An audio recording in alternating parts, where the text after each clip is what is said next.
Welcome to my Advanced Astrology lecture / seminar hall.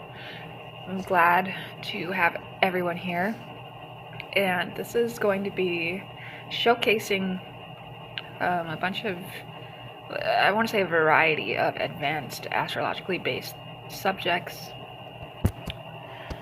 So I'll just read to you essentially a catalog I created for individual advanced astrological topics.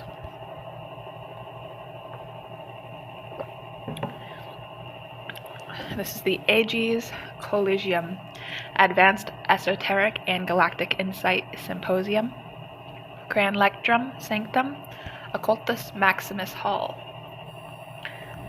The chamber is a vast circular auditorium. The ceiling is a holographic orrery displaying real-time celestial movements. 12 arched pillars correspond to the zodiac, each subtly humming with a frequency tuned to its sign. In the center, a lectern rests upon an inlaid star chart of the precessional ages. The air shimmers with ozone and myrrh. You take your place not as a mere speaker, but as a conduit of the spheres. Greeting. Salvete adepts. Be seated not in chairs, but at the nodal points of the sanctum's energy grid. We do not begin today, we align. We tune our consciousness to the great sidereal clock. The axioms you learned as initiates are but the exoteric shell. We now work with the living, pulsing, often terrifying core. Let the lectures commence. So first, Advanced Astrology Genius Terminology.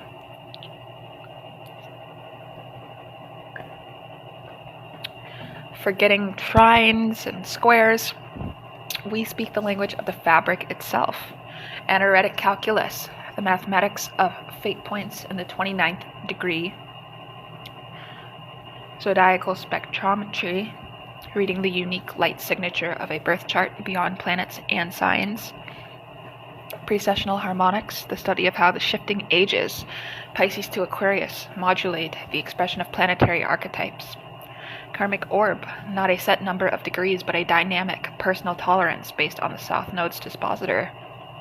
Exligimos pos, the triple cycle return, for example, triple Saturn return, marking colossal evolutionary leaps. Next is defending advanced astrology. They call it superstition because they fear its dimensionality.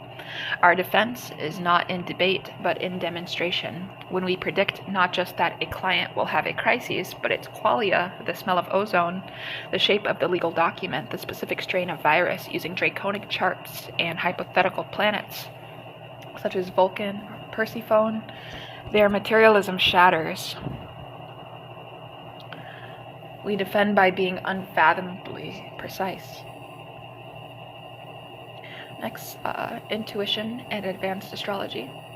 So, intuition is not guesswork. It is the rapid subconscious computation of multi-chart synastries, harmonic resonances, and midpoint pictures.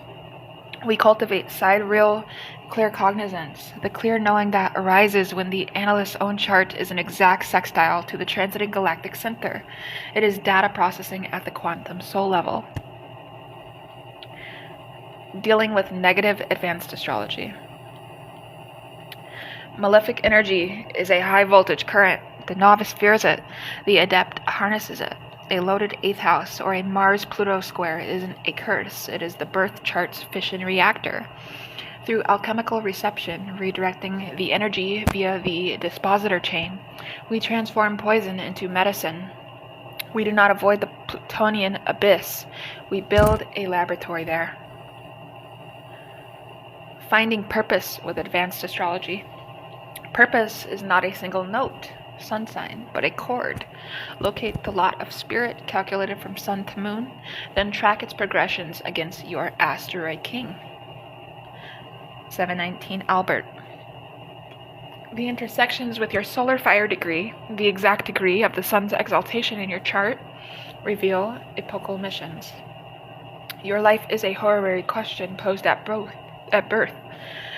The unfolding transits are the universe's meticulous answer. Now I'm going to go over Venus retrograde, advanced astrologically based predictions for 2026. So Venus retrogrades in fiery authoritarian Leo from July 22nd, 2026 through September 3rd, 2026. This is not about simple love hiccups. This is the heart of the lion recalibrating. Here's what to expect. A shocking public collapse of a major cultural icon, Venus conjunct fixed star Regulus, the royal star, in retrograde. Revolutionary breakthroughs in AI art interfaces. Venus rules aesthetics, Leo rules creation. Retrograde implies redefinition. The exposure of hidden financial flows between royal families, oligarchs, and the art market. Venus equals value, Leo equals royalty, 8th house themes, and global chart. On a personal level, it demands, what in your creative heart have you sold? Reclaim it. Earning versus manifesting with advanced astrology. Earning is the 2nd house, material resources. Manifesting is the 8th house, alchemy, and the 11th house, divine mind. To manifest, construct a Pluto medium coeli talisman. Work with the Pluto transit to your midheaven, performing a ritual act when it performs a precise sextile to your part of fortune. This aligns your public destiny with your soul's wealth. Earning follows inevitably as a byproduct. Advanced horary astrology. Forget simplistic yes, no. We practice telepathic horary. The moment the querent's thought form reaches you, that is the chart moment. We then read the 12th house as the querent's subconscious intent in the moon's next aspect before leaving sign as the unspoken outcome. The chart is a living entity. We converse with the ascendant's ruling planet as a sentient guide. Physical and spiritual health in advanced astrology. The body is the chart incarnate. We diagnose via Chiron's harmonic position in the 5th harmonic chart, pinpoints genetic karmic weakness. The 6th house ruler's condition in the draconic chart reveals the spiritual lesson behind the illness. Healing occurs when a Jupiter-Neptune transit mirrors the natal sun-moon midpoint. This is celestial immunotherapy. Advanced astrologically based apocalypse for all. Apocalypse means unveiling. The period 2025 through 2027 is the grand unveiling. It is marked by the Saturn-Neptune conjunction, February 2026, dissolving old structures, Neptune, and forcing harsh reality, Saturn. The Pluto in Aquarius ingress 2024 through 2044 shatters collective power grids, social, electrical, psychic. This isn't the end, it is the birth canal of the Aquarian age. Survival is for the adaptable, thriving is for those who've aligned their personal chart with the Aquarian ingress chart.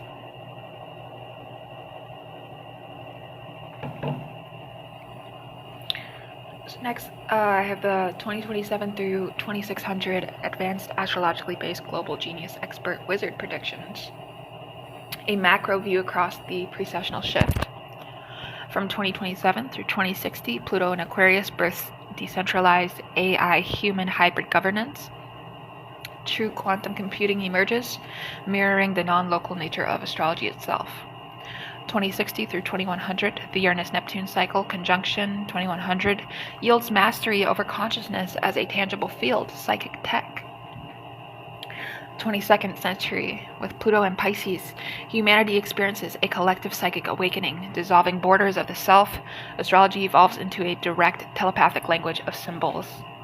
2600, Pluto and Taurus, a post-scarcity, post-material civilization emerges. Having mastered matter, Taurus at its core, Pluto, astrologers are known as chrononauts, navigating time streams. Terrorism and war. From 2026 through 2028. Eclipse paths are conflict maps. The October 2026 solar eclipse on the U.S.'s 1776 Mars-Uranus midpoint triggers a severe internal schism. The Saturn-Neptune conjunction in Aries, February 2026, shows the dissolution, Neptune, of national boundaries, Saturn, through violent, impulsive action, Aries. Key hotspot, the India-Pakistan border, activated by Mars on the galactic center in late 2027. These are not fated wars, but pressure points for global soul growth. Human hybrids and extraterrestrial sentient variants. These are astrologically based case studies. Using the X-Folus and Chiron as proxies for genetic splicing and the outsider, we analyze hypothetical charts for engineered beings. Case study 1, a being with Chiron conjunct ascendant in Gemini in its tertiary progressed chart, communicative intelligence born of a perceived wound. Case study 2, a colony species hive mind would have a singleton moon in the 11th house, with Libra stellium, collective harmony as primary drive. Their integration is seen via Earth's astrological chart. Our black moon Lilith's transit will signify humanity's confrontation with its own monstrous creations. Saturn-Neptune conjunction 2026. This is my advanced analysis. Aries at 0 to 28 degrees. February 20th, 2026. This is the reality check on collective dreams. Saturn concretizes Neptune's vapors. Globally, the collapse of a major digital metaverse platform, Neptune illusion, Saturn structure. A pandemic of soul fatigue or neurological disorders, Saturn hardening Neptune's miasma. Personally, the exact degree forms a quincunx to the USA's Pluto, a painful, awkward restructuring of national power.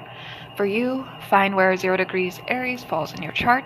That house is where you must build Saturn, a new vision, Neptune, from ashes. How the political system truly works is a plutonic theater. The visible leaders are actors. The true power resides in the shadow charts of corporations and central banks, whose natal Plutos form tight aspects to the USA's Venus, money, and Mars, military. The 2024 USA Pluto return exposed this machinery. Post-2026, with Pluto in Aquarius, decentralized collectives, Aquarius will begin to hack and dismantle Pluto, this theater. Real change occurs when the collective's progressed moon crosses the Sibley chart's IC, a deep public thirst for authenticity. Advanced lecture on early, middle, and late degrees. Each decan is a kingdom, each degree is a throne. Early, so 0 from 9 degrees. Cardinal, the archetype's pure, brash manifestation. Aries 1 degree is the Big Bang itself. Libra 5 degrees is the first conscious treaty. Middle, 10 to 19 degrees. Fixed, the archetype tested, consolidated, hardened. Taurus 15 degrees is the unshakable fortress. Scorpio 18 degrees is the secret that survives all interrogation. Late, 20 to 29 degrees. Mutable, the archetype dissolves, transmutes, teaches. Sagittarius 23 degrees is the dogma that becomes philosophy. Pisces 29 degrees, anaretic, is the soul releasing the final tear before transcendence. We read the Sabian symbol, the Tamil Navamsa Lord, and the fixed star converging on that single degree. A birth planet at 17 degrees is a fixed commander. At 24 degrees, a mutable messenger. On the history of planet retrogradity since the beginning of human time to the conceptual end of it. Retrogradation is not an illusion, it is the cosmic breath. Inhale, direct, exhale, retrograde. Prehistory. During the age of Cancer, Mercury retrograde cycles coincided with the gestation of new languages in isolated tribal groups.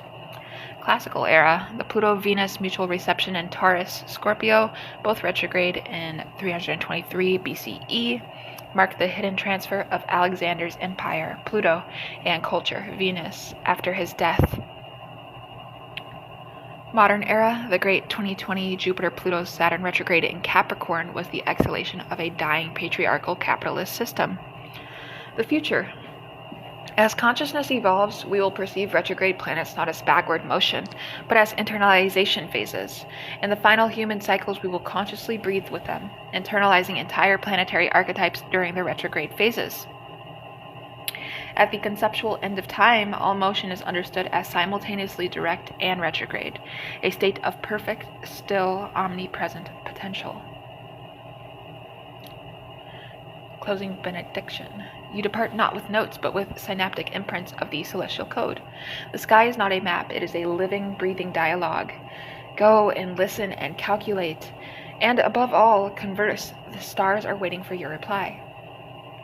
The holographic orrery above collapses into a single, brilliant point of light, then winks out. And that is the end of this catalog for the Aegis Collegium.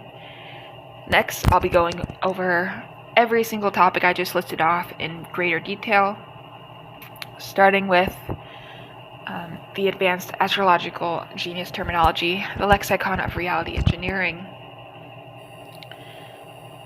The Sanctum Zodiac pillars pulse in sequence, beginning with Aries. A complex, multi-layered hologram materializes above the central lectern, a rotating hypercube with astrological symbols glowing at each vertex. To wield the celestial arts at this stratum is to command a language that doesn't describe reality, but interfaces with its source code. The terminology we now delineate are the operating commands of the side rail mainframe. Commit them to your soul's memory, not your mind's. Anaretic calculus. Forget the simplified notion of the 29th degree as merely critical. Anaretic calculus is the quantum physics of fate. It posits that the final degree of any sign is a probability collapse point, where multiple potential timelines converge and one is irrevocably chosen. The equation, it integrates the essential dignity score of the planet at 29 degrees. Its speed and declination, the anticia mirror point of the degree, and the high leg life giver of the chart. The result is not a destiny, but a fate resonance number, FRN. Application. A client with Mars at 29 degrees of Scorpio with a low FRN might experience a sudden, violent end of a conflict. A high FRN indicates the potential for a transformative act of will, Mars, that severs Scorpio, a karmic chain, altering their next life's nodal axes. Zodiacal spectrometry. Beyond planets and signs, every chart emits a unique spectral signature, a soul's light fingerprint. Methodology. Using the Campana system for soul intent, calculate the exact wavelength of each planet based on its sign, zodiacal band, house, prism of experience, and aspect, harmonic frequency. A trine emits a pure, coherent beam, a square, a jagged, high energy pulse. Reading the spectrum. The dominant color of the chart, for example, a preponderance of Pluto-Venus aspects, might emit a deep ultraviolet indigo, signifying transformative love, reveals the soul's primary evolutionary wavelength. This is how we distinguish two Geminis with identical planetary placements. Their spectral composition is unique. Precessional harmonics.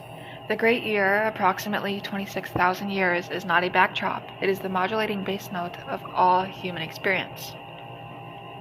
The law. Each Platonic month, age, applies a resonant filter to natal and transiting planets. We are in the cusp of Pisces Aquarius, thus a natal Jupiter in Pisces for someone born in 1980 is still expressing through the Piscean age filter. Spiritual, universal, dissolving. A child born with Jupiter in Pisces in 2100 will express it through the the mature Aquarian filter. Collective, technological, innovative. Practical magic. To forecast societal shifts, we transpose current transits into the harmonic key of the incoming age. The Pluto and Aquarius generation will not feel its full force until the Aquarian age filter fully engages circa 2360. Karmic orb. So orbs are not static allowances, they are dynamic fields of karmic tension. Calculation. The orb for any aspect involving a karmic marker, Saturn, South Node, Pluto, Lunar Node axis, is determined by the dispositor chain of the South Node. If your South Node in Leo is disposited by Sun in Cancer in the 4th house, your karmic orb is the Sun's anticia distance from the IC. This yields a personalized, often irregular orb, for example, 8.3 degrees for squares, 11.7 degrees for trines. Implication: a Saturn square Sun within your karmic orb is not just challenging, it is a mandatory soul lesson. Outside that orb, it is a circumstantial difficulty.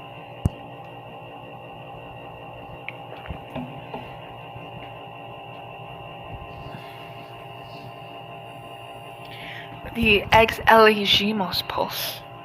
So this is the triple cycle return is the universe's masterclass. And what do I mean by that? Well, this is the definition. An exeligimos, Greek turn of the wheel, is the period it takes for a cycle to return to a near identical alignment. For example, a triple Saros eclipse cycle. Applied to planetary returns, it marks epochal shifts in the soul's contract. The triple Saturn return, age 89 through 93. This is not merely a third return, it is the synthesis of the lessons of the first maturity from 29 years old and second legacy from 58 years old. The transits during this 3-year window reveal the soul's final blueprint for its impact on the earthly plane. Death transits are read not from the natal chart but from the Exeligimos solar return chart cast for this period. Draconic Lumina. The true prenatal intent of the soul, stripped of the masks of this life. Let's give an access point. Calculate the Draconic chart using the North Node as 0 degrees Aries. In this chart, the Sun and Moon, the Lumina, reveal the soul's original mission and emotional language before incarnational distortion.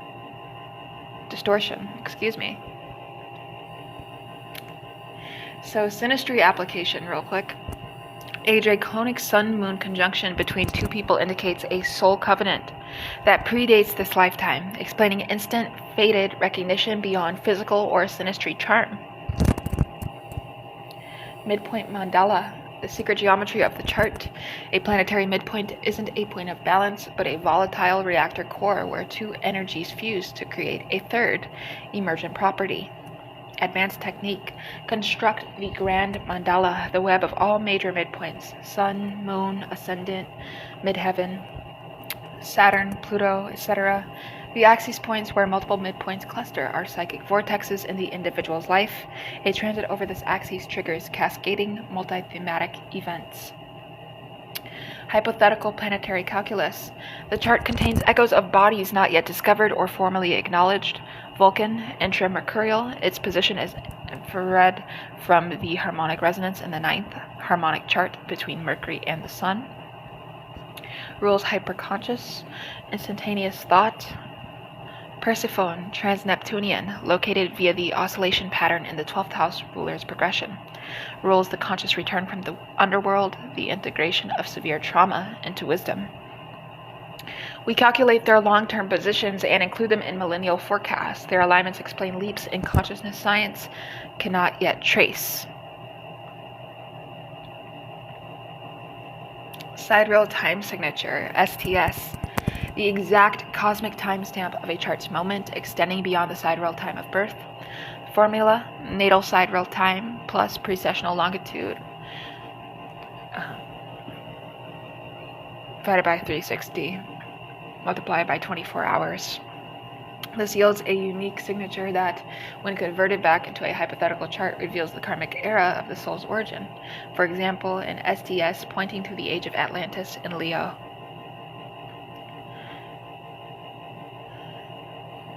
The axiom of synchronetic load. Coincidence is a misnomer. Events have astrological mass. And I'm just gonna have to. This is the synchronistic load. So the synchronistic load, SL of a day, is calculated by the number of exact aspects formed by transiting planets to the natal charts of all major participants in an event. A high SL day, for example, the launch of a world-changing invention. A pivotal battle is cosmically dense. Time itself is bent by the collective psychic energy. Astrologers can feel high SL days as pressure in the ethereal field. The hypercube above condenses its light into a single pulsing line, the spectrum of a single soul's chart displayed in a radiant, shifting colors. This, I'm concluding, is the alphabet of the advanced practitioner. You're not supposed to memorize it. You vibrate with it. So let these terms become the lenses through which you perceive the machinery of fate. Next, I'm going to be discussing my second lecture, Defending Advanced Astrology, the Argumentum Ex Qualis. So first of all, the atmosphere in the sanctum shifts. The holographic orrery reconstitutes not as a model of the solar system, but as a shimmering multidimensional lattice, a tesseract of cause, effect, and synchronicity. The pillars hum a lower defensive frequency. You stand at the confluence of the Lee lines etched into the floor. To defend our art is not to argue with skeptics. It is to reveal the architecture of reality in which their skepticism is but a fleeting shadow. We do not justify, we demonstrate. We do not persuade, we illuminate.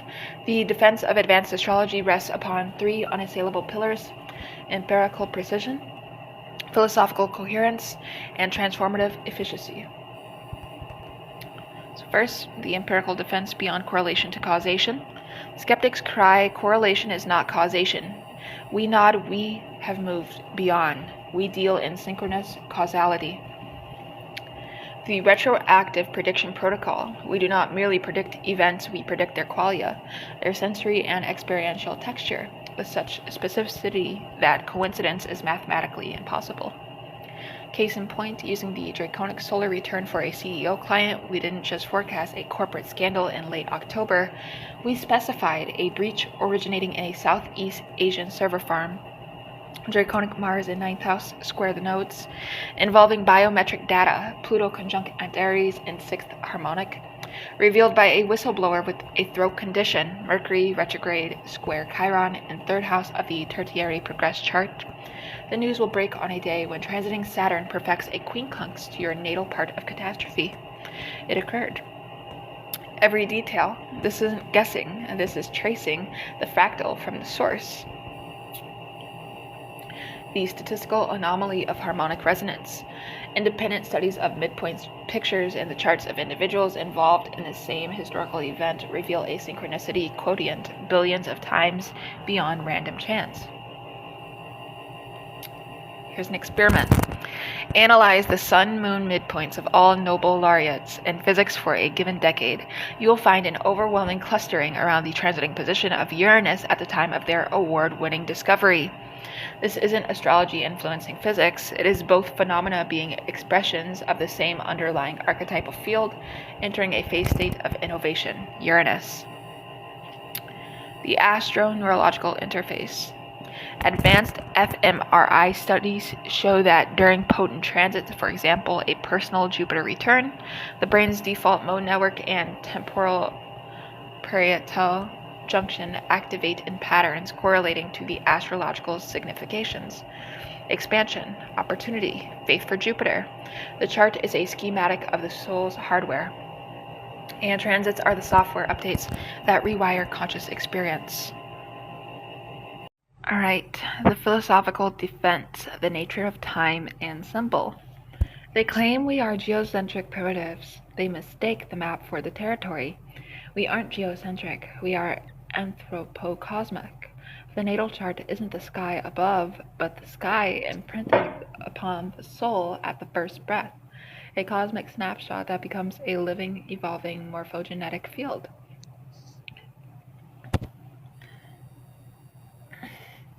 The refutation of mechanistic materialism. Newtonian causality is a toddler's understanding of the universe, a billiard ball reality. Quantum physics has revealed a participatory, non-local, observer-influenced cosmos.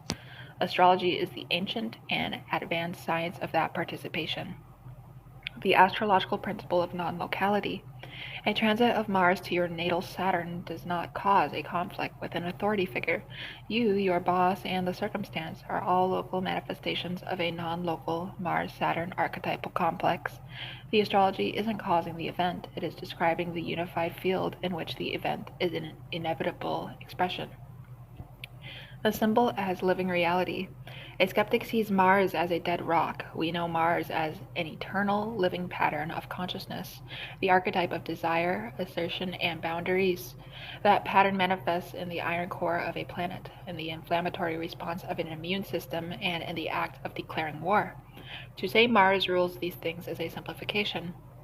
Mars is these things across all scales of reality. The chart is a symbolic ecosystem of these living patterns in relationship. The teleological argument reforged.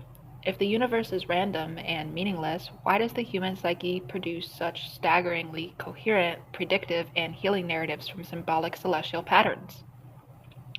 The coherence is the evidence, the ability of a Pluto transit narrative to guide a soul through profound transformation isn't confirmation bias. It is the universe revealing its own meaningful structure through the language of the soul. The transformative defense, the practical soul surgery. So the ultimate defense is in the result. While the skeptic theorizes we enact, we are soul surgeons operating with celestial instruments. The preemptive alchemy of transit work. We don't wait for catastrophe. By calculating the exact trigger date of a difficult transit, for example, Saturn square natal Venus, we guide the client into conscious enactment of the energy weeks prior. Protocol. If Saturn will demand restructuring, Saturn of relationships, values, Venus, we have the client voluntarily initiate a difficult but necessary conversation about boundaries or finances on the first trigger date. This co-opts the archetypal energy, transforming a potential external crisis into a chosen internal initiation. The transit then manifests as a feeling of earned mastery, not victimhood. This is quantifiable life improvement. The horary resolution. When a client presents a horary question, "Where is my stolen heirloom?" and we direct them to the northwest corner of the garden under something blue near a pipe based on fourth house ruler Mercury in Aquarius trining Uranus in the third decan of Gemini, and they retrieve it. What is the skeptic's explanation? Luck? This is applied synchronicity engineering. The collective healing mandala. Using mundane astrology, we identify the collective shadow transit, for example, Pluto opposing a nation's sun. We then assemble a group of advanced practitioners to perform a ritual of conscious integration, meditating on and transmuting that plutonic energy at the exact astrological moment. We have documented correlations between such workings and a measurable decrease in the volatility of associated geopolitical events. We aren't predicting fate, we are negotiating with the archetypal powers. The advanced wizard's response to common attacks. You raise a hand and holographic quotations from critics materialize in the air, only to be dissolved by counter-arguments woven from light. Attack. It's the Barnum effect, Forer effect, vague statements that feel personal. Ripos. We do not deal in vague, we deliver specific, testable, dated predictions. Your patent will be approved between the 14th and 17th, when the moon translates light from your 9th house Jupiter to your ascendant ruler. The Forer effect cannot account for precise, non-psychological, external event timing. Attack. You ignore precession of the equinoxes, the tropical sidereal divide. Ripos. A novice's dilemma. We use both, understanding their different functions. The tropical zodiac is a sphere of personality and conscious experience, the seasons of the Earth's relationship to the sun. The sidereal zodiac maps the fixed stellar backdrop, the soul's karmic fingerprint. The draconic zodiac, node base, reveals pre-incarnative intent. We work in a multi-zodiacal framework, a symphony of perspectives. To argue over which is correct is like arguing whether a map's topography or its political boundaries are correct. Attack. There's no physical mechanism. Ripos. Gravity had no mechanism for centuries. We point to morphogenetic fields, Sheldrake, the planetary modulation of solar wind and its impact on Earth's magnetosphere. NASA studies correlations. And the holographic universe principle, where each part contains the information of the whole. The natal chart is a holographic fragment of the cosmic order at your moment of incarnation. The mechanism is the unity of all things. You step into the center of the lattice that contracts around you, forming a brilliant, protective sphere of interlocking aspects and symbols. The defense, you declare, your voice now, the voice of the spheres themselves, is not a shield. It is a lens. We offer this lens to the sincere seeker. For the derisive skeptic, we simply continue our work. We let the staggering accuracy of our predictions, the profound depth of our psychological insights, and the tangible healing in our clients' lives stand as the monolithic, unassailable proof. Our collegium doesn't exist to convince the ignorant, it exists to train the perceivers. Let the skeptics have their flat, dead universe. We inhabit a living, breathing, symbolically intelligent cosmos, and we have learned its grammar. Thus the argument is closed. We do not defend, we demonstrate. Now let us proceed to the demonstration. The sphere of light expands violently, not in an explosion, but an implosion of data. Thousands of case studies, predictive transcripts, and handheld lives, flashing in a silent, overwhelming cascade before returning to the calm, starry ceiling. Next, the cultivation of the instrument that makes this all possible, intuition.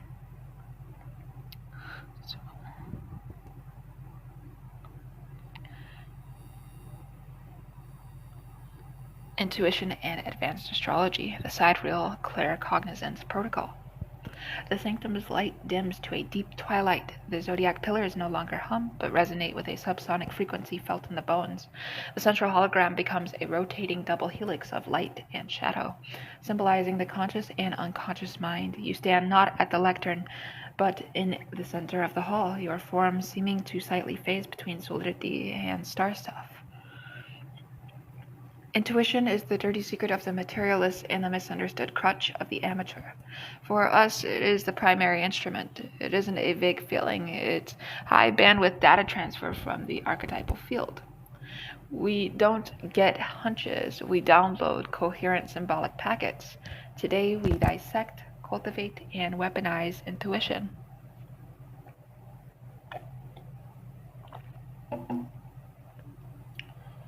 Defining the advanced paradigm. Sidereal claircognizance. So forget gut feelings. We practice sidereal claircognizance, the instantaneous, non-linear knowing of a celestial pattern's meaning within a specific life context. The mechanism, it is the moment your bioplasmic field, your personal energy body, shaped by your own natal chart, resonates sympathetically with the client's astromorphic field. This resonance creates a temporary side channel through which information flows not as words, but as living symbols, kinesthetic impressions, and temporal flashes. The biological correlate. It occurs when your pineal gland, ruled astrologically by Neptune and the 12th house, synchronizes its microcrystalline structure with the Schumann resonance of the Earth, which is itself modulated by planetary alignments. You are literally turning your brain to the planet's antenna. Cultivating the instrument. The Aegis disciplines. Intuition is a muscle. A perceiver is made, not born. These are our core drills. The Celestial Rosary, daily meditation. You don't simply review transits, you ingest them. Practice.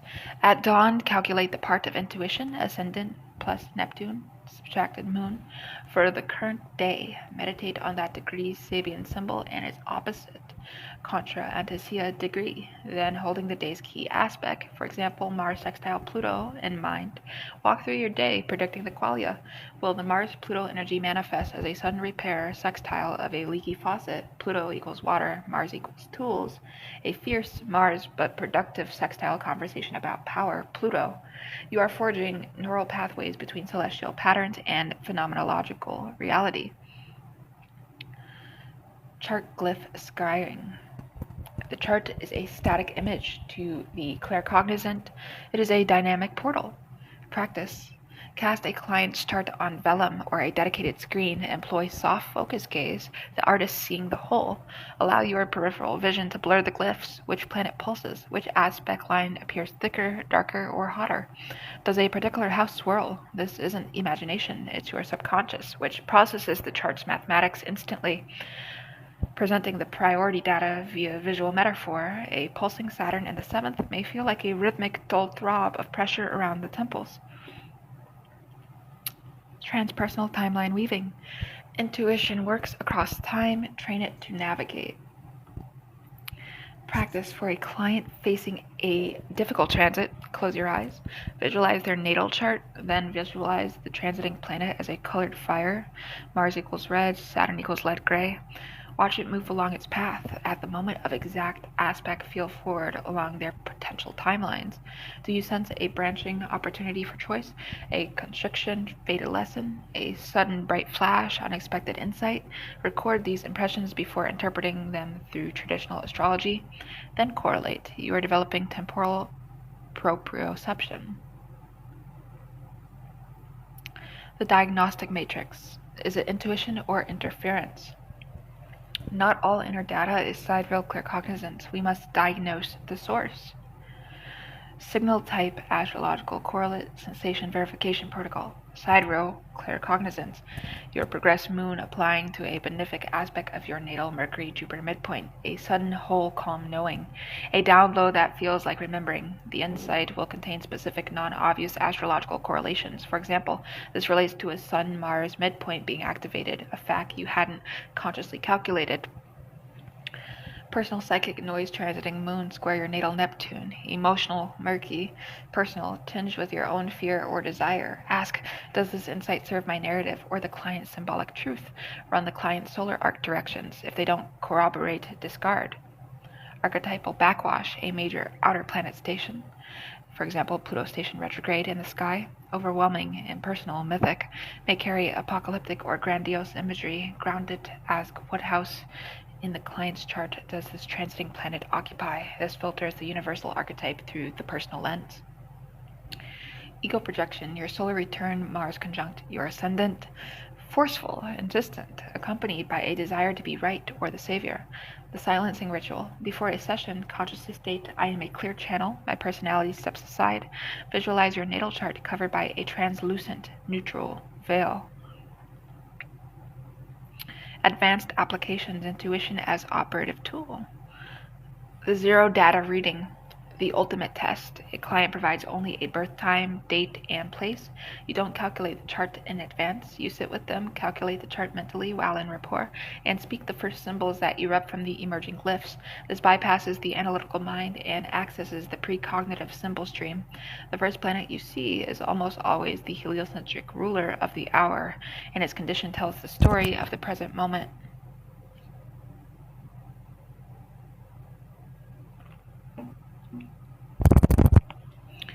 Synastry field diagnosis. When analyzing a relationship, do not just compare two charts. Merge them in your mind's eye. The intuitive hit comes from perceiving the third thing the synergistic entity their union creates. Does the composite feel spiky, many squares, a dynamic but painful creation? Diffuse, too many Neptunian contacts, a beautiful fog. Potentiated, a grand trine in water, a deep psychic pool. This intuitive gestalt is more accurate than any aspectless. Rectification via resonance. When a birth time is uncertain, traditional rectification is laborious. The advanced method is biometric resonance. Protocol. Using a range of possible ascendants, slowly read the chart possibilities aloud to the client. Pay zero attention to their verbal feedback. Instead, monitor your own somatic intuition. When you speak the correct chart data, you will feel a sympathetic click in your own energy field, a confirmation from the unified field that you have locked onto their true cosmic signature. Your body is the dowsing rod. The neural astral interface. Protecting the instrument. This work drains and exposes. We must maintain the instrument. The Faraday cage ritual. After deep intuitive work, stand and physically brush down your energy field from head to toe, visualizing a lead gray Saturn mesh surrounding you. State, I am now only your name. All channels are closed. This prevents psychic osmosis and carrying clients' energies. Nutrition of the pineal. Work with the moon's transits through the water signs, Cancer, Scorpio, Pisces, to decalcify and sensitize the pineal gland. Rebel protocols like mugwort, ruled by the moon and Neptune, are taken on specific lunar phases as determined by your natal chart's 6th house health ruler. The Saturnian filter. Your intuition must be governed by Saturn. Structure, reality testing. Every intuitive hit must pass through the Saturn gate. Can this be articulated in clear astrological language? Is it grounded in a specific chart placement or transit? If not, it isn't yet advanced astrology. It is undisciplined psychic impression. You raise both hands, the double helix hologram splits. One strand glowing gold weaves through the zodiac pillars, the other silver spirals into the floor. The golden strand is celestial law, the mathematics, the ephemeris, the cold, hard aspects. The silver strand is sidereal claircognizance, the living, intuitive, connecting wisdom. Alone, the gold strand is sterile data. Alone, the silver strand is delusion. Woven together, they form the caduceus of the advanced practitioner. The DNA of true astrological genius. You will now pair. One of you will play the Saturnian analyst, reading a provided chart with pure technique. The other will be the Neptunian intuit, who hasn't seen the chart and will receive impressions from the analyst field as they speak. Then you will synthesize, begin the weave. The sanctum begins to fill with a low harmonic tone, the sound of intuition being given structure and structure being given soul. Next, we descend into the forge. We learn to deal with negative advanced astrology.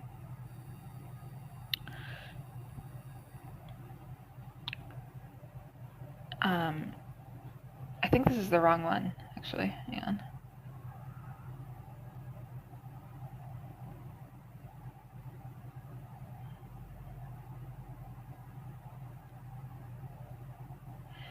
Wow, I think that's it then.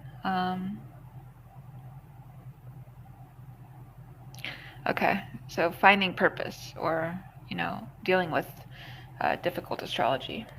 Whatever, same different things. At the same time, actually, you need to, in order to actually find your purpose, and this is what we're going to get into, but stop listening to everybody around you that's just trying to indoctrinate you. It's the biggest advice I could give. So let's do this and talk about finding purpose with advanced astrology, the architecture of destiny. So the sanctum undergoes a profound transformation. The holographic ceiling resolves not into stars, but into a colossal three-dimensional Mandelbrot set. The infinite fractal boundary between order and chaos, the 12 pillars now thrum with a unique individual frequency. You stand before a new construct, a luminous, multi-tiered model showing a soul's journey from the midheaven down to the nadir and back again. Purpose is the universe's most elegant obsession. It isn't a single destination, but a resonant frequency your life is meant to sustain.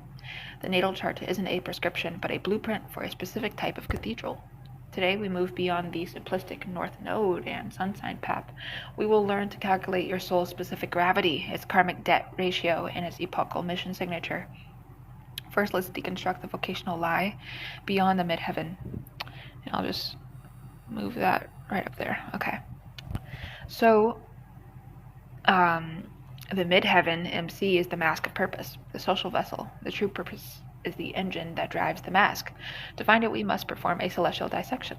The trinity of vocation, the MC, capstone, the structure of your public legacy, its ruler sign, house, and conditions show how you build. The sun, engine, the core creative fuel, its house and aspects show what you are fundamentally creating. The part of fortune, vehicle, the medium through which luck and soul joy flow. Its house shows where you should place your energy to feel the universe support you. Advanced synthesis. The true vocational sweet spot is found at the midpoint of the sun and the ruler of the MC. If that midpoint falls in the 9th house, your purpose is to create sun, your public role, MC ruler, through philosophy, travel, or teaching. 9th. This is the operative axis. The soul's contract, the nodal complex redefined, and we can also say this is the natal promise, the soul's contract. The nodes aren't a simple from to, they are a karmic electrical circuit. The south node is the cathode, source, stored energy, ingrained paths. The north node is the anode, destination, where the current must flow to create light. Calculating the karmic debt ratio, KDR, formula. KDR equals number of planets in aversion to the south node ruler, number of planets applying to conjunct or trine the north node. Interpretation, a KDR greater than 1 indicates a soul with heavy inertial resistance, profound gifts from the past, south node, that are too comfortable, creating a drag on destiny.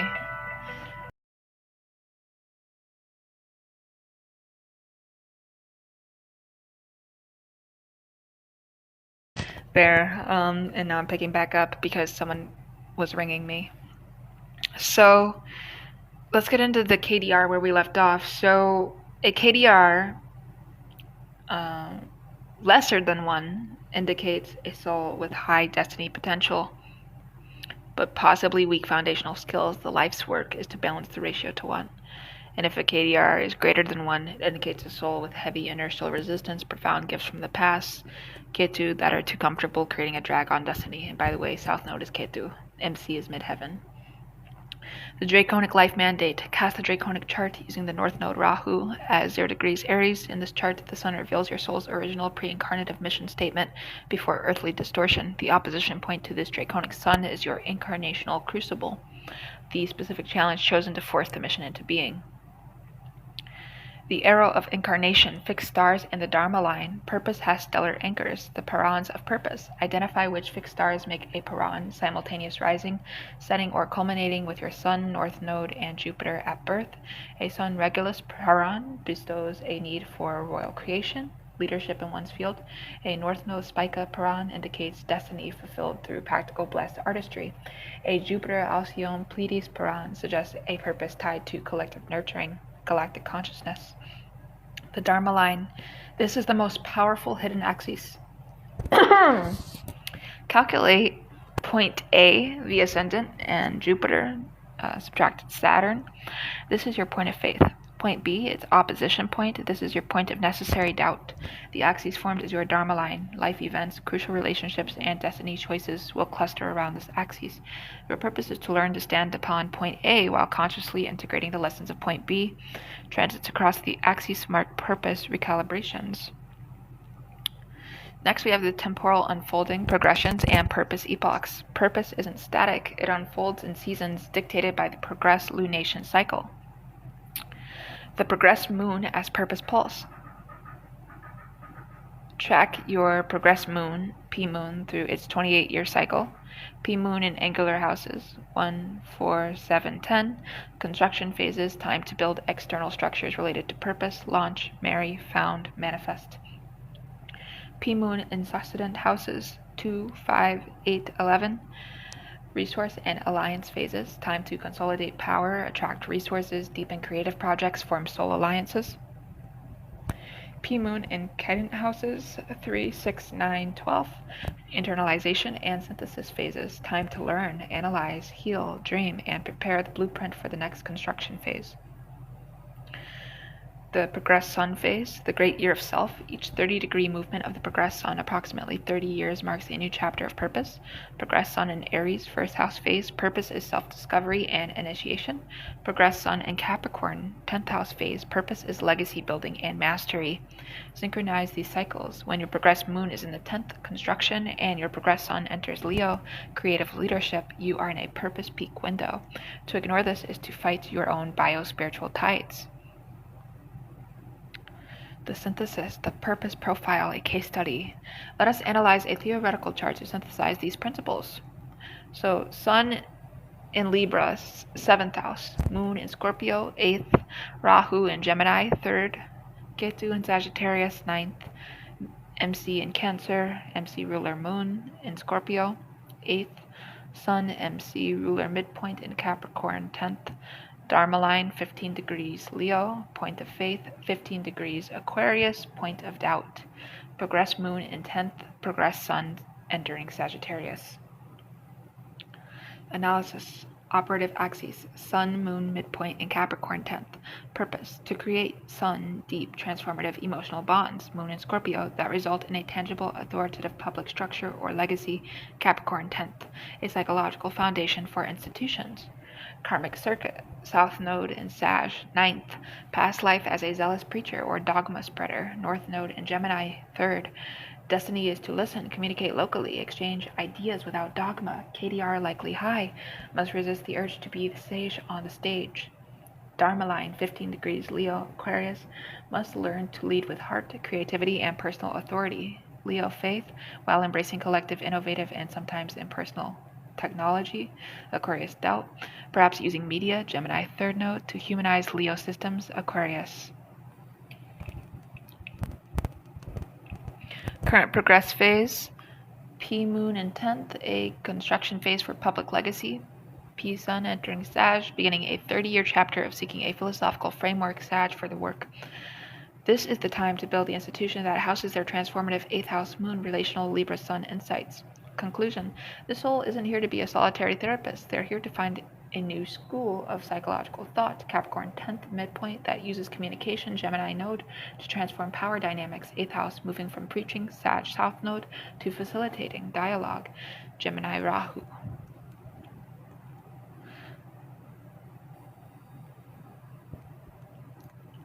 Your purpose is like this filament of light. This single infinitely complex filament of light. It's just like your purpose. Unique, non-repeating, and woven into the fabric of the whole. To find it is to perform the ultimate act of cosmic self-recognition. You aren't searching for a job, you are debugging the code of your incarnation to execute your soul's prime function. The assignment? Using these protocols I've just given you, generate your own purpose profile, identify your current progress phase, calculate your Dharma line, then answer what one action available to you in the next lunar cycle aligns with all three. Purpose isn't found in the future, it is activated in the present conscious choice. Now go and activate. Next, we brace for the shadow, which isn't negative astrology, but this is Venus retrograde in my advanced predictions for 2026. The heart of the lion recalibrating. This is a Venus retrograde in Leo, and it's happening July 22nd, 2026. And I want to talk about it in depth.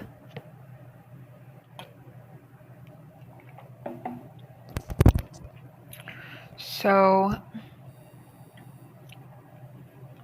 the sanctum's ambiance shifts to one of regal, simmering intensity. The air grows warm and carries the faint scent of amber and molten gold. The holographic display resolves into a magnificent stylized lion, its mane a swirling vortex of constellations. At its heart, the glyph where Venus pulses in reverse motion. The pillars associated with Leo and its opposite sign, Aquarius, glow with particular brilliance. We now move from theory to applied temporal foresight. The Venus retrograde of 2026 is not a minor synodic event. It is a galactic recalibration of the value matrix occurring in the sign of divine authorship. Forget X is returning. We are observing a cosmic audit of the heart's currency. This lecture will operate on three levels: global, collective subconscious, and personal alchemy. So first, the celestial data stream, precise parameters. So the retrograde stations July 22nd, 2026 at 29 degrees, which is literally the anaretic degree for Leo.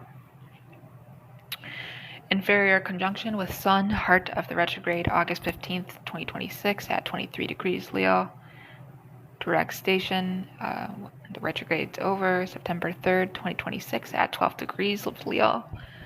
Post shadow will be over on October 7th of 2026. Critical observational notes. The retrograde begins at the anaretic 29th degree of Leo, the degree of karmic culmination and urgency. This imparts a final exam quality to the entire cycle. The inferior conjunction at 23 degrees Leo is conjunct the fixed star Denobula in the lion's tail. The star carries the theme, the glory and the fall of pride. I wonder what's going to happen in America. Stay tuned for my videos. I talk about all of this.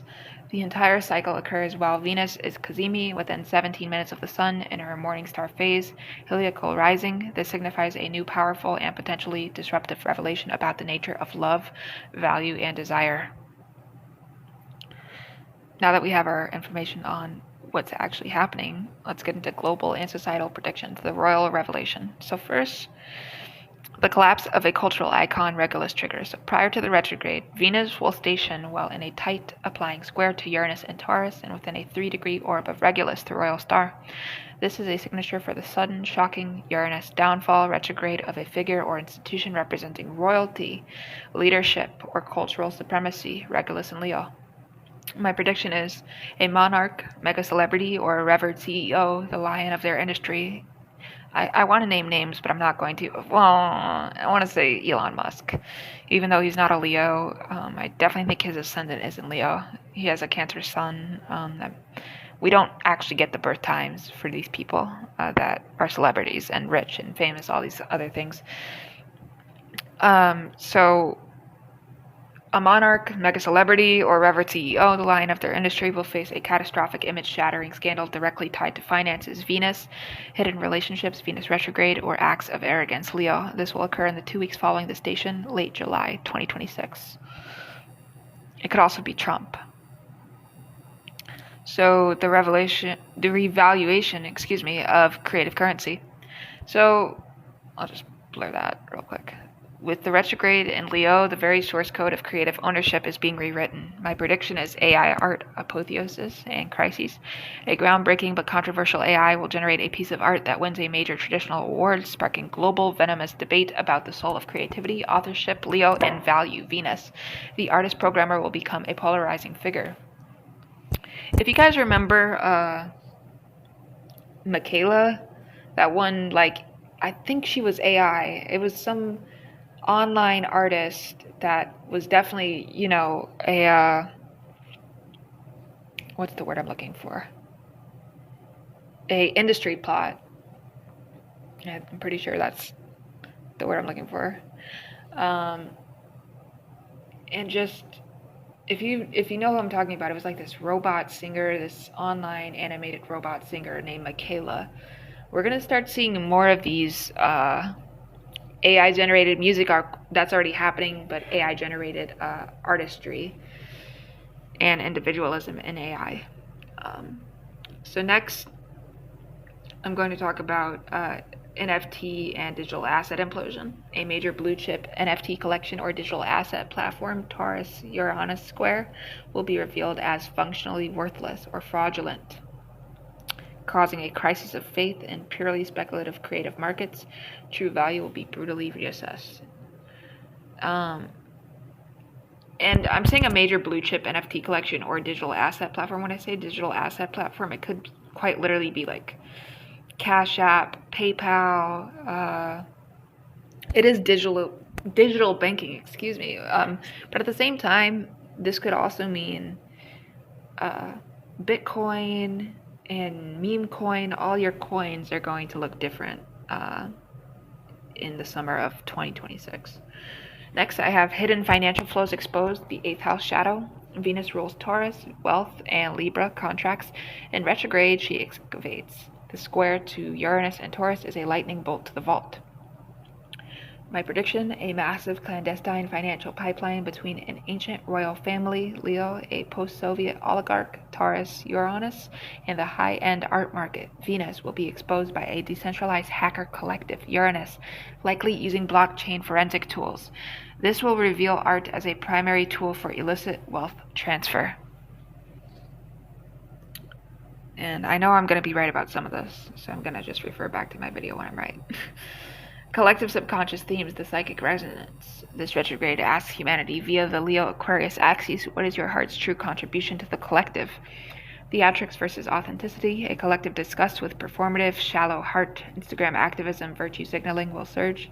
The demand will be for raw, courageous, personally risky Leo acts of love and creativity that serve a genuine communal Aquarius need.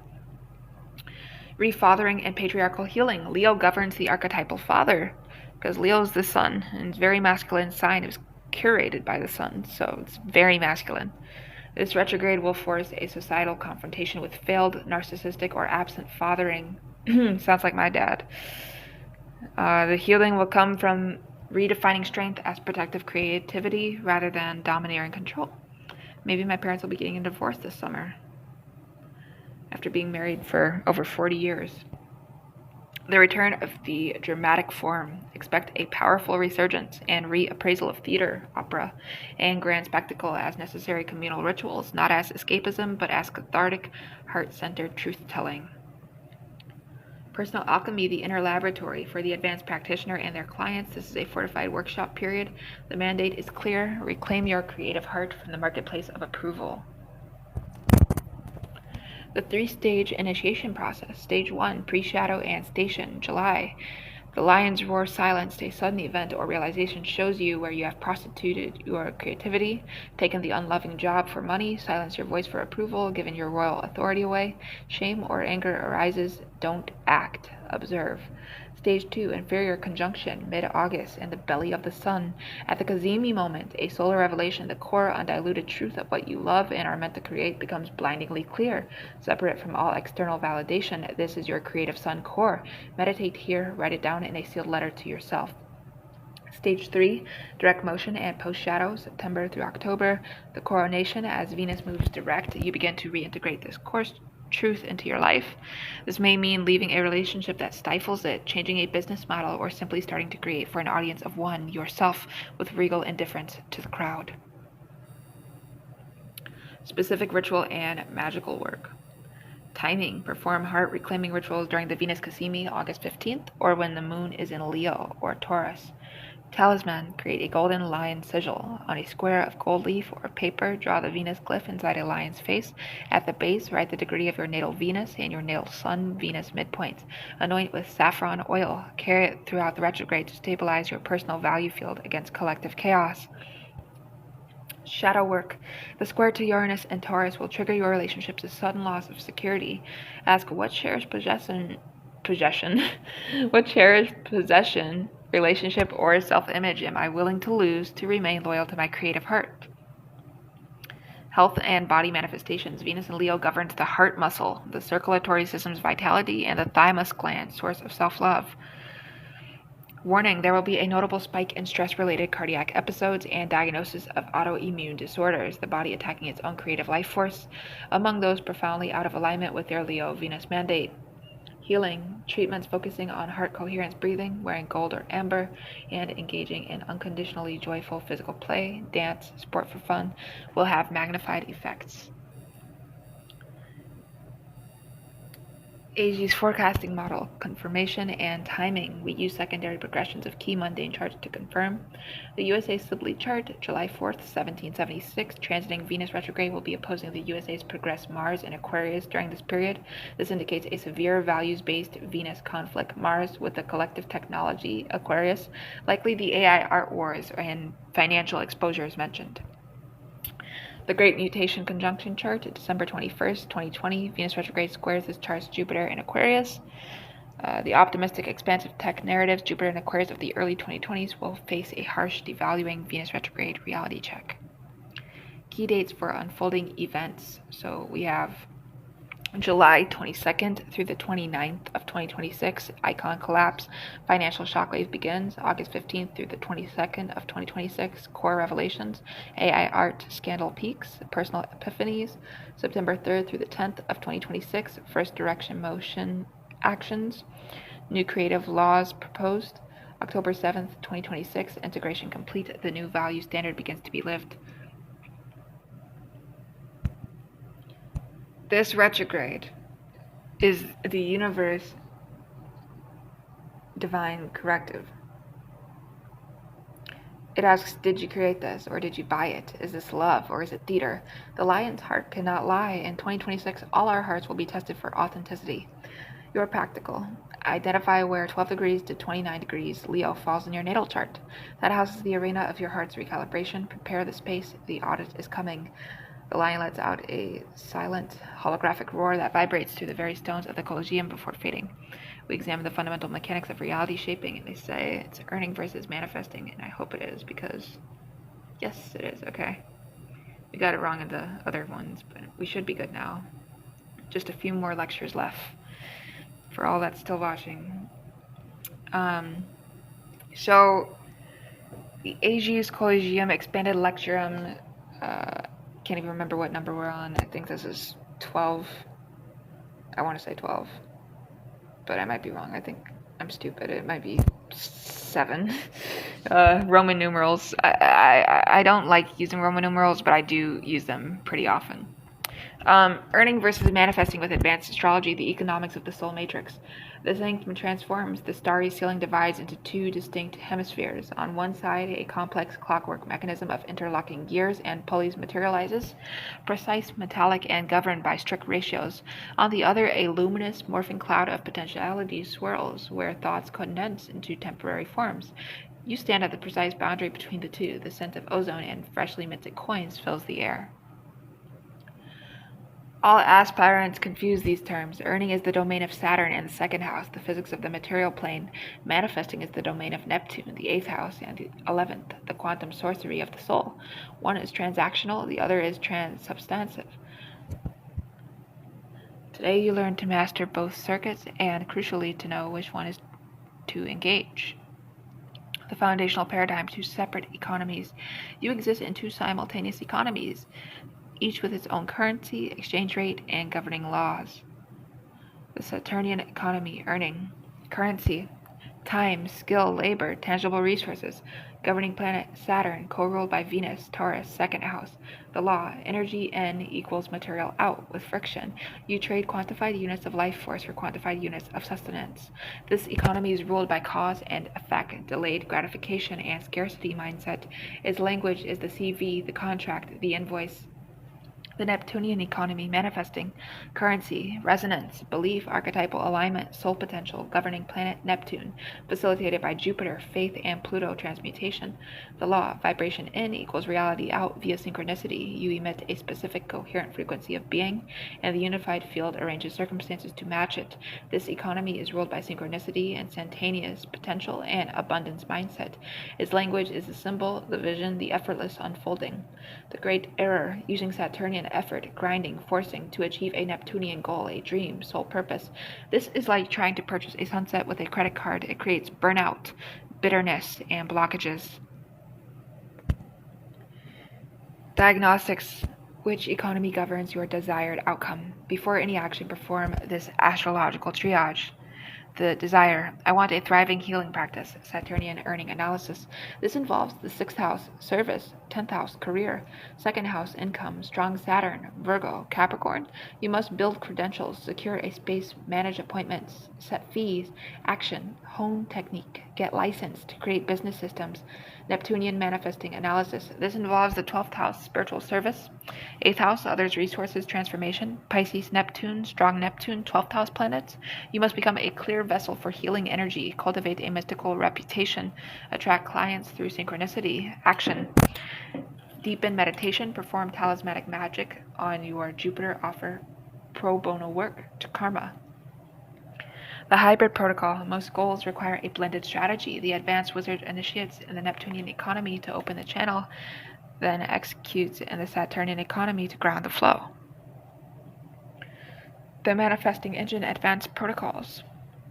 Manifesting is not wishing, it is precise alchemy. We use the chart as a control panel. The Pluto medium Koi talisman ritual for legacy and public impact. Purpose.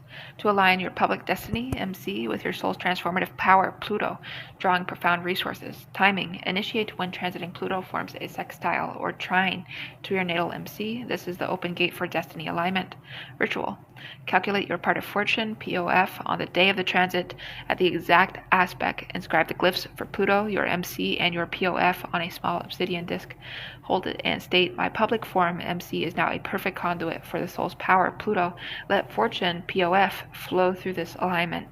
Carry it when you take Saturnian actions, networking, launching projects while carrying this talisman. They will be Pluto infused, effortlessly attracting powerful allies and hidden resources. The Jupiter-Neptune synthesis for opportunity and grace. Purpose. To dissolve Neptune, the barrier Saturn to your expansion, Jupiter. Timing. When transiting Jupiter forms a benefic aspect to your natal Neptune, or when progressed Jupiter enters your 12th or 9th house. Protocol. This is a state of being ritual. For the duration of the transit, spend 30 minutes daily in a Jupiter-Neptune activity, studying philosophy, Jupiter, while listening to oceanic sounds, Neptune, doing charity work, Neptune, in a foreign context, Jupiter. You aren't doing to get, you are being the frequency of lucky, boundless faith. Synchronicities will multiply. The 11th house activation for the Aquarian manifest. Purpose. To manifest technological innovations, community projects, or futuristic goals. Timing. When transiting Uranus trines your 11th house cusp or ruler. Action. Broadcast. Don't petition. Instead of visualizing your specific goal, visualize the problem it solves from a detached humanitarian 11th house perspective. Post the idea online anonymously. Donate to a related cause. You're plugging your desire into the collective mind field, allowing it to be refined and delivered by the universe's intelligence, often in unexpected forms. The earning optimization, Saturnian precession. Once the Neptunian channel is open, you must build the Saturnian aqueduct to direct the flow. The 2nd house ruler's progression track. Your earning capacity is shown by your natal 2nd house. Your earning realization is shown by your progressed 2nd house ruler. For example, myself, my 2nd house, Gemini is in my 2nd house, and so money is just all over the place for me. Whether it's in, whether it's out, whether I'm innovating like I am right now, Track where your progressed second house ruler is. When it changes sign or house, your relationship to money and value shifts. When it forms a progressed conjunction, sextile, or trine to your natal sun or Jupiter, launch a new revenue stream or ask for a raise. The cosmic green light for material increase is on. The Saturn return business plan. In the 3 years before any Saturn return, ages 28 through 30, 57 through 60, etc., conduct a ruthless audit, Saturn, of all your income streams, which are soul aligned, supported by your Neptune and part of fortune work, and sustainable, which are pure karmic debt repayment. Shed the latter, structure and fortify the former. Saturn rewards long term investments in real value. The Venus cycle for wealth timing. Track your personal Venus cycle. Every 8 years, Venus returns to its natal position, completing a pentagram in the sky, a cycle of values refinement. Year 1 of the cycle, plant seeds for new income ideas aligned with your manifesting work. Year 5, Venus opposite its natal place, a crisis of values, what you're earning versus what you value, a crucial pivot point. Year 8, Venus return, harvest and integration. This is the time to cement financial gains from the cycle's work. The synthesis, the alchemical business model. And here's a case study in astrologer. Sun is in the 9th, Pisces rising, Neptune conjunct MC, Saturn in the 2nd house. Neptunian manifesting foundation. Their product is mystical insight. Pisces, Neptune. They must cultivate a reputation as a transcendental guide, not a technician. Their ritual, meditating on their Jupiter in Cancer, 9th, to expand their intuitive, nurturing wisdom. Their talisman, a moon Neptune sigil to attract clients seeking soul level healing. Saturnian earning structure. Their Saturn in 2nd in Capricorn demands a serious structured business. This is their container. They must have clear service tiers, readings, courses, a professional website, 10th house, midheaven, and strict boundaries around their time and energy. Saturn. Their earning optimization comes when their progressed 2nd house ruler, Saturn, forms a trine to their natal Jupiter. They should raise their prices at that time as their value in the Saturnian market will be cosmically recognized. The flow. The Neptunian work fills the well of their mystique and draws ideal clients through synchronicity, recommendations, strange encounters. The Saturnian work ensures that when those clients arrive, there is a professional, sustainable system to receive payment and deliver service, which in turn funds more time for Neptunian cultivation, a virtuous cycle. The clockwork hemisphere and the luminous cloud begin to interact. Gears from the clockwork dip into the cloud, pulling out strands of light that solidify into golden ingots, which then fuel the cloud to glow brighter. See? Saturn harvests the nebulae. Neptune anoints the machinery. Your 2nd house is the bank. Your 8th house is the mint. Your 11th house is the crowdfunding platform of the cosmos. Your assignment for your primary soul goal, diagnose its economic ratio. Is it 70% Neptunian, 30% Saturnian? Then design one Neptunian protocol, a ritual, a meditation, and one Saturnian action, a concrete step, a system, to execute in the next lunar month. You must work both sides of the equation. Master this, and you cease to be a beggar in the marketplace of fate. You become its banker and its mystic. Visualize these two hemispheres merging into a single glowing engine of creation, order and magic fused before dissolving. Next, we hone our skill for answering the urgent questions of the moment, advanced horary astrology,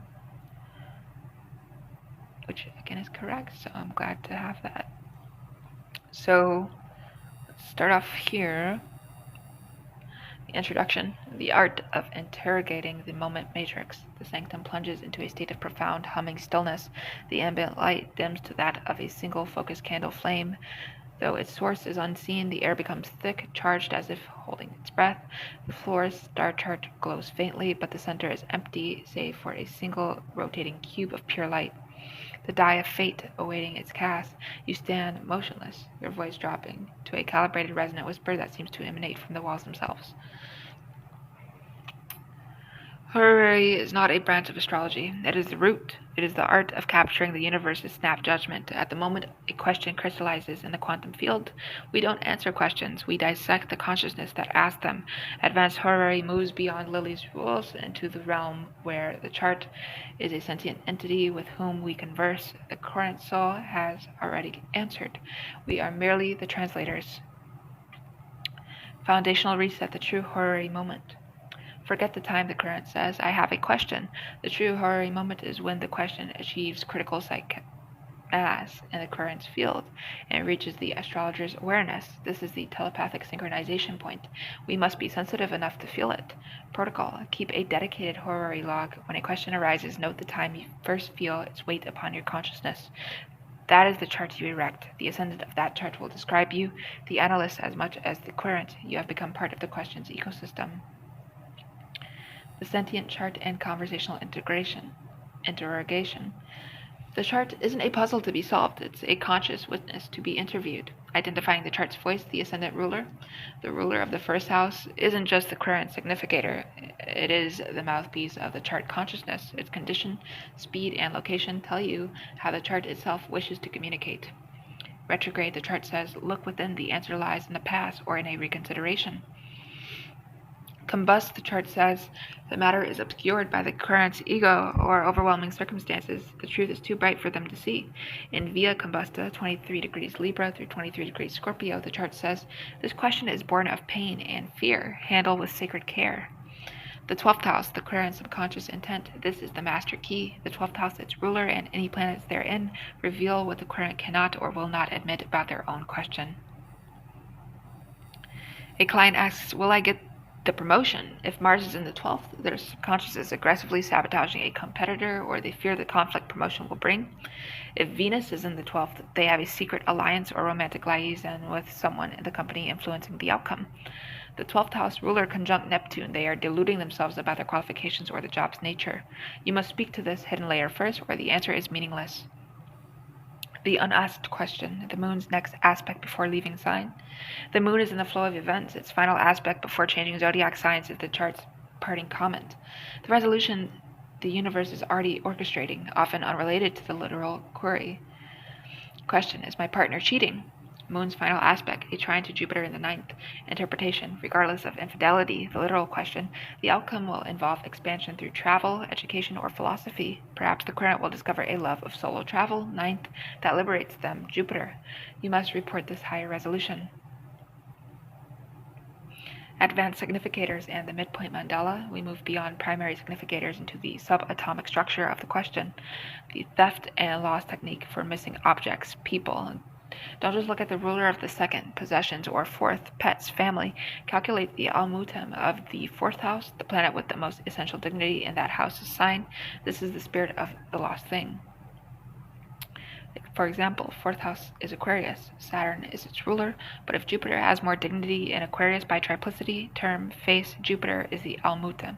The lost cat isn't just Saturnian, old, hiding, its spirit is Jovian. Look where it sought expansion, near religious objects, in a higher-up place, or where children play. The motivation axes, part of fortune and part of spirit. Part of fortune, ascendant plus the moon, subtract the sun, the querent's body, their material stake, and the question. Part of spirit, ascendant, adding the sun, subtracting the moon, the querent's soul, their spiritual ego stake. Analyze the condition and house of these parts. Are they conjunct? The querent's body and soul are aligned. Are they opposed? They are at war with themselves over the question, guaranteeing internal conflict regardless of external outcome. The radical midpoint picture. Calculate the midpoint of the 1st and 7th house cusps, the relationship axes, and the midpoint of the significators of the two primary matters, for example, querent's ruler and job's ruler. The planet transiting over or aspecting these midpoints is the catalyst that will force the matter to a head. Transcendent techniques beyond the wheel. Horary elective, reverse engineering the answer. The querent asks, should I take the job on Friday? Instead of a yes or no, you interrogate the potential reality. Protocol, cast the chart for the proposed start time of the job, Friday 9 a.m. Read that chart as the horary for the question. What is the nature of this reality I'm about to step into? Its ascendant shows the job's true character. Its 10th house shows the career outcome. You then present this future snapshot to the querent. You aren't predicting, you are previewing. The Animus chart for health of living systems. For questions about a pet, a plant, a business, or a land plot, you must give the subject its own ascendant.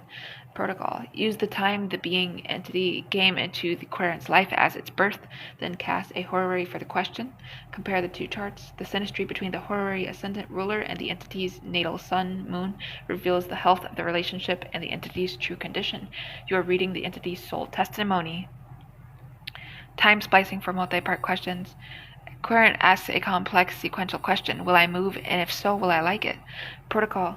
Divide the chart, the early degrees of the relevant houses. First for self, fourth for home. Speak to the first part, the later degrees and the condition of the succedent houses. Second, fifth, 8th, 11th.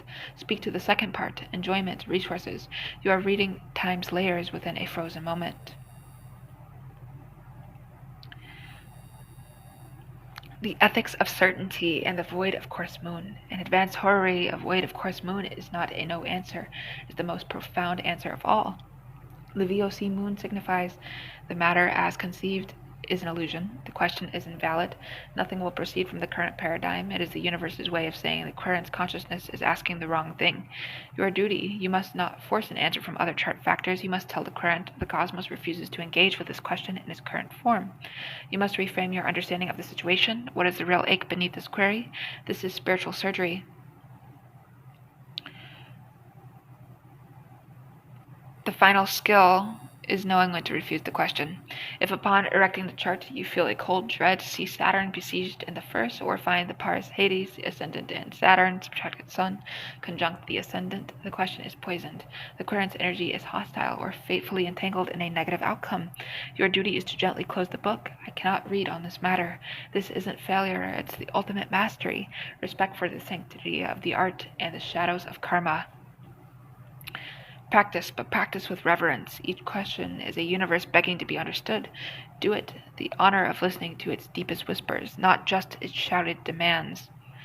Here's an assignment. For the next week, you will keep a horary dream journal. Upon waking, note the most pressing question in your mind. Cast a chart for that moment, then ignore the literal question. Interpret the chart as if the question were, what does my soul need me to know today? Report your findings. You are training to hear the question behind the question. The die dissolves into a shower of sparks that etch a single perfect horary chart onto the floor before fading. Next, we talk about physical and spiritual health and advanced astrology. So, the bioplasmic body and the celestial maintenance protocol. The sanctum transforms into a living anatomical theater, but one of light and energy. A holographic translucent human form rotates slowly in the center, its skeletal structure traced in Saturnine lead-gray light, its circulatory system in Martian red, its nervous system in mercurial silver, and its luminous aura in Neptunian violet. The air smells of ozone, sage, and a faint, clean metallic tang. You stand beside the form, a spectral surgeon of the soul. Health isn't merely the absence of disease, it is the dynamic equilibrium of the multi-layered self. The natal chart is the schematic for your unique vehicle, its inherent weaknesses, its potential overloads, its optimal fuel mixture. To practice advanced astrology without understanding health is to pilot a starship without knowing its life support systems. We are not physicians, we are bioenergetic engineers.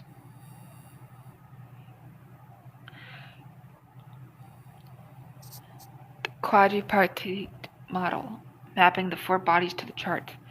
The physical body, Saturn, first house, Mars, the vehicle, governance, the ascendant, and its ruler describe constitution, vitality, and appearance. Mars rules acute inflammation, muscular system, and surgical interventions. Saturn rules chronic conditions, bones, teeth, structural integrity. Key diagnostic, the sixth house is not general health, it's the maintenance schedule and daily rituals. Its ruler shows where health is won or lost through habit. The emotional energy body, moon, fourth house, water signs, the atmosphere, governance, the moon and its phases, progressed, natal, rule fluid balance, the stomach and the entire endocrine system's emotional trigger, the fourth house and IC point to genetic inheritance, deep cellular memory and root chakra stability. Key diagnostic, planets and water signs or the fourth house indicate where emotional currents directly manifest as physical symptoms. For example, moon in Cancer in fourth, digestive issues from family stress. The mental nervous system body, Mercury, third, sixth houses, Gemini, Virgo, the computer. Governance, Mercury rules the nervous system, synaptic firing, breath, and all data processing. Its condition, speed, combust, retrograde indicates nervous resilience or fragility. The third house rules the peripheral nervous system. The sixth house rules its susceptibility to break down from routine stress. Key diagnostic, Mercury's aspect to Neptune shows susceptibility to psychosomatic illness or environmental sensitivity. Mercury-Saturn shows anxiety manifesting as rigidity or constriction. The spiritual light Body, Sun, 9th, 12th houses, fire signs, Neptune, the core reactor. Governance, the Sun is the vital life force, the heart, and the core immune function. A weak or afflicted Sun, for example, combust and fall, indicates a life force that is easily depleted. The 12th house and Neptune rule the immune system as a spiritual boundary. Autoimmune conditions, the self attacking the self, and mysterious, hard to diagnose ailments. Key diagnostic: the Sun-Neptune midpoint and its transits are critical for understanding periods of spiritual crises that manifest as physical exhaustion or enigmatic illness. Advanced diagnostic protocols: reading the root, we go beyond Virgo rules intestines, we perform a celestial root cause analysis. The Chiron harmonic position, the karmic weak point. Protocol: cast the fifth harmonic chart, dominance, creativity, children, but also genetic expression. Locate Chiron in this chart. The sign and house it occupies reveal the archetypal wound that is epigenetically encoded and most likely to manifest as a chronic weakness or psychosomatic pattern. For example, Chiron in the fifth harmonic, 8th house in Scorpio, a karmic inheritance of deep trauma around power, sexuality, or shared resources that manifest as reproductive system issues, chronic infections, 8th, or compulsive behaviors. The 6th house ruler in the Draconic chart, the soul's lesson in illness. Protocol: cast the Draconic chart, north node equals 0 degrees Aries. Find the ruler of the 6th house in this Draconic chart. Its sign, house, and condition reveal the spiritual purpose behind the body's frailty. Illness is often the soul's forced method of teaching a lesson it refused to learn otherwise. For example, Draconic 6th house ruler is Venus in Libra in the 12th. The soul's health lesson is to learn balance, Libra, and self-love, Venus, through surrender, solitude, or confronting hidden enemies, 12th. Chronic illness may force this retreat and re-evaluation. The high leg and the Anareta, the life giver and the death bringer. For serious illness, advanced technique. In serious health crises, identify the high leg, aphatic point, the primary life giver, often Sun, Moon, Ascendant, or a benefic, and the Anareta, the potential death bringer, often Mars, Saturn, or a malefic. A transit or progression of the Anareta to the high leg is a critical danger period. A transit of Jupiter or Venus to the high leg is a potent healing window. Medical interventions should be timed to these benefic contacts. The celestial maintenance and healing protocols. We don't just diagnose, we prescribe astrologically timed interventions. First, medical electional astrology. Surgery. Elect a time when Mars scalpel is strong in Aries, Scorpio, but not aspecting the patient's natal Sun, Moon, or Ascendant. The Moon is waxing for growth, healing not in the sign, ruling the body part and void, of course, for minimal complications. Saturn, structure, bones is well aspected for orthopedic surgery. Neptune, anesthesia, is not afflicted for any surgery. Beginning a treatment, medication, start when the Moon is applying to a trine or sextile of Jupiter, and Mercury is direct for proper nervous system integration. Talismanic and ritual healing, the Jupiter-Neptune synthesis. Purpose: to stimulate the body's innate healing intelligence, Jupiter, by dissolving blockages, Neptune. Timing: when a Jupiter-Neptune transit mirrors the patient's natal Sun-Moon midpoint, the point of physical, spiritual integration. Ritual: create an aqua vitalis, vital water. On the day of the transit, place a clear quartz in a glass of pure water under the sunlight. Sun equals life force. Into the water, speak the zodiacal degrees of the patient's Sun, Moon, and Ascendant. Let it change. Let it charge. The patient drinks a teaspoon daily. This imprints the ideal harmonic blueprint of their constitution into their cellular water. Dietary and herbal rulerships, advanced level. Going beyond simple sign rulerships, match herbs, foods to planetary dignities. A person with a debilitated Mars in Cancer, weak, fire, damp digestion, needs herbs ruled by Mars but grown in dry, hot conditions. For example, cayenne, ginger, to strengthen the Martian principle without aggravating the Cancerian depth.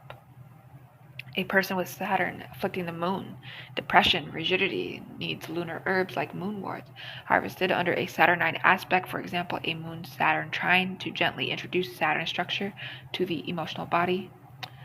The solar return as annual health blueprint. The sixth house of the solar return chart describes the year's health theme. Its ruler's location is the arena of life where health will be most impacted. For example, ruler in ninth, health tied to travel and belief systems. The ascendant of the solar return describes the vital tone of the year. A solar return ascendant conjunct natal Saturn suggests a year of conservation, strengthening bones, dealing with chronic issues. Conjunct Jupiter suggests expansion, but watch for overindulgence. Spiritual health and psychic hygiene for the practitioner. You cannot channel the cosmic currents through a corroded conduit.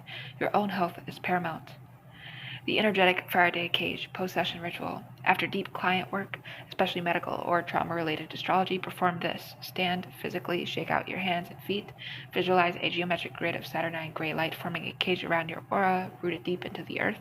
State aloud, I am your name. All energies not my own are grounded and return to their source. My channels are sealed. Clap your hands once, sharply. This prevents psychic osmosis, absorbing the client's physical or emotional ailments into your own field. Pineal gland maintenance, the inner antenna. Your pineal gland, ruled by Neptune and the 12th house, is your transceiver for intuitive data.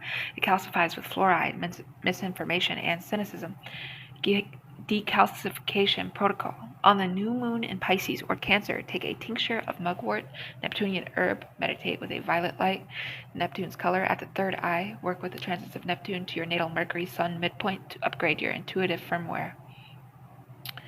Chart-specific burnout prevention. Identify your natal sixth house ruler. This is your maintenance planet. If it's Mars, you prevent burnout through intense, regular physical exertion. If it's Venus, through beauty, sensual pleasure, and harmonious environments.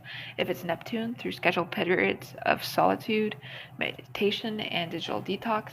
When transiting Saturn squares or opposes your sixth house ruler, it is mandatory maintenance season. Ignore this at your peril. Illness will force the rest. Health is the foundation of all magical practice. A malnourished, exhausted, or energetically porous astrologer is a danger to themselves and their clients. They will misread charts through the lens of their own depletion and attract lower vibrational energies. Your assignment: perform a full health audit on your own chart using the quadripartite model. Identify one weakness in each of the four bodies, then using medical electional principles, schedule one supportive action for each in the next lunar cycle. You are your first and most important client. Tend the temple. The stars demand a clear lens. Next, we confront the great unveiling of advanced astrological apocalypse for all. The birth canal of the age. The sanctum undergoes its most radical transformation yet. The ceiling and walls dissolve into a panoramic holographic vista of cosmic chaos and genesis. You see nebulae, birthing stars, black holes consuming light, and supernovae exploding in silence. At the center, a colossal translucent human figure writhes in the throes of metamorphosis, its old skin sloughing off as crystalline new forms emerge beneath. The air crackles with static and smells of ozone, petrichor, and burning myrrh. Your voice, when it comes, is not your own. It is the composite voice of the archetypes themselves. The word apocalypse, the voice intones, does not mean destruction. It is Greek apocalypse, an uncovering, a lifting of the veil. What you perceive as societal collapse, existential dread, and global crises is, from the sidereal vantage, a necessary and sacred unmasking. The period 2024 through 2027 isn't an end. It is the climactic, convulsive stage of labor and the birth of the Aquarian age. You aren't witnessing a death. You are midwifing a rebirth. Your personal chart is your midwifery manual.